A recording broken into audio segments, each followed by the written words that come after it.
নমস্কার প্রিয় দর্শক বন্ধুরা, গত 24শে এপ্রিল বেলুড় মঠ থেকে অফিসিয়াল বিজ্ঞপ্তি প্রকাশের পর একটি ভিডিওর মাধ্যমে জানিয়েছিলাম যে 17তম সংখ্যাধ্যক্ষ রূপে নবনির্বাচিত প্রেসিডেন্ট মহারাজ শ্রীমৎ স্বামী গৌতমানন্দজি শীঘ্রই বেলুড় মঠ থেকে সরাসরি দীক্ষা প্রদান শুরু করবেন।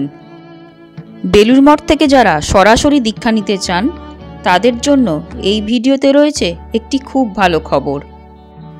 কারণ পরম পূজনীয় শ্রীমৎ স্বামী গৌতমানন্দজি প্রেসিডেন্ট রূপে 1 মে প্রেসিডেন্ট কোয়ার্টার্সে শুভ পদার্পণ করার পরেই 4 মে অর্থাৎ গত শনিবার একাদশীর দিন প্রথমবার বেলুড় মঠে মন্ত্রদীক্ষা প্রদান করলেন।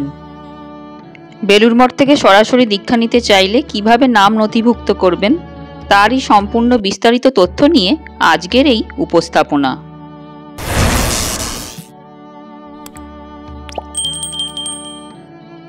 বেলুড় মঠ থেকে সরাসরি দীক্ষার জন্য দীক্ষা প্রার্থীগণকে নাম লেখাতে হলে প্রেসিডেন্ট কোয়ার্টার্সে যেতে হবে। প্রেসিডেন্ট কোয়ার্টার্সে বর্তমান প্রেসিডেন্ট মহারাজের যখন প্রণাম হচ্ছে তখন প্রেসিডেন্ট কোয়ার্টার্সে গিয়ে প্রেসিডেন্ট মহারাজজিকে প্রণাম করে প্রেসিডেন্ট কোয়ার্টার্সে অবস্থিত অফিসে যোগাযোগ করতে হবে। অফিসে বসছেন পূজনীয় প্রেসিডেন্ট মহারাজজির সেক্রেটারি মহারাজ এবং অফিসের কর্মীরা। সেখানে গিয়ে সেক্রেটারি মহারাজ বা অফিসের কর্মীদের কাছে গিয়ে বলতে হবে যে দীক্ষা নিতে চাই। তখন তাকে এই রকম একটা স্লিপ দেয়া হচ্ছে। স্লিপটি দেখে বুঝতেই পারছেন বন্ধুরা দীক্ষার জন্য কি কি বই পড়তে হবে। দীক্ষা নিতে গেলে দীক্ষার জন্য প্রয়োজনীয় প্রস্তুতি দরকার। যে কোনো ভাবধারায় দীক্ষা নেওয়া মানে সেই ভাবধারার আদর্শকে গ্রহণ করা। শ্রী রামকৃষ্ণ সংঘের আদর্শ হলেন ঠাকুরমা, স্বামীজি ও তার পার্ষদেরা। তাই শ্রী রামকৃষ্ণ সংঘ থেকে দীক্ষা নিতে গেলে ঠাকুরমা, স্বামীজির ভাবাদর্শকে জানতে হবে। আর যাকে জানবেন না তাকে ভালোই বা বাসবেন কি করে? ঠাকুরমা, স্বামীজির জীবনী ও বাণী গুলো জানার মাধ্যমেই তাদের আদর্শকে জানতে পারবেন ও তাদেরকে ভালোবাসতে পারবেন।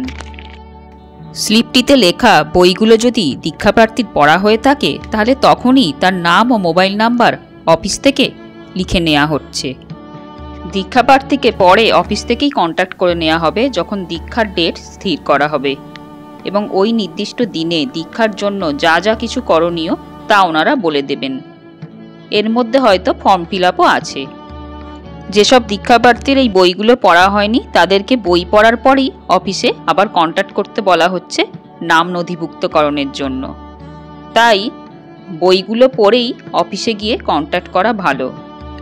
কারণ দীক্ষার জন্য নাম নথিভুক্তকরণের সময় ঠাকুরমা, স্বামীজি সম্বন্ধে ওনারা কিছু হয়তো জানতে চাইবেন। এই রকম প্রশ্ন করতে পারেন কেন দীক্ষা নেবেন। তখন সেই সমস্ত প্রশ্নের যথাযথ উত্তর না দিতে পারলে আপনার নাম নথিভুক্ত হবে না। প্রেসিডেন্ট কোয়ার্টারের সামনে নোটিশ বোর্ডে দেয়া তথ্য অনুযায়ী পরম পূজনীয় প্রেসিডেন্ট মহারাজের প্রণামের সময় হলো এখন সকাল 10:45 থেকে 11:15 এবং বিকেলবেলা ভক্তদের জন্য সন্ধে 5:30 থেকে 6টা। এছাড়াও বেলুড় মঠ ওয়েবসাইট থেকে আপনারা দেখে নিতে পারেন পরম পূজনীয় প্রেসিডেন্ট মহারাজ কবে কবে বেলুড় মঠে থাকছেন। সেই মতো আপনাদের সুবিধা অনুযায়ী প্রেসিডেন্ট কোয়ার্টার্সে গিয়ে দেখা করে আসতে পারেন। বেলুড় মঠ তথা শ্রী রামকৃষ্ণ সংঘ থেকে দীক্ষা নেওয়ার সম্পূর্ণ পদ্ধতি, বিধিনিষেধ, খাওয়া দাওয়া ইত্যাদি নিয়ে আগেই এই চ্যানেল থেকে তথ্য সমৃদ্ধ ভিডিও বন্ধুরা প্রকাশিত হয়েছে। সেই ভিডিওগুলি দেখতে চাইলে বর্তমান ভিডিওর আই বাটন, এন্ড স্ক্রিন তথা ডেসক্রিপশন বক্সে দেয়া ভিডিও লিঙ্কগুলি দেখতে পারেন। ভিডিওটি ভালো লাগলে ভিডিওটিকে লাইক, শেয়ার, কমেন্টস করে চ্যানেলটিকে সাবস্ক্রাইব করার সাথে সাথে বন্ধুরা অনুরোধ রইল আমাদের ফেসবুক পেজটিও ফলো করুন। শ্রী রামকৃষ্ণ ভাবধারা ও ভারতীয় আধ্যাত্মিকতা নিয়ে নানা exclusive photo, short video clippings ও ফুটেজ এই পেজটিতে নিয়মিতভাবে পোস্ট করা হয়। সবাই ভালো থাকবেন বন্ধুরা। জয় ঠাকুর, জয় মা, জয় স্বামীজি।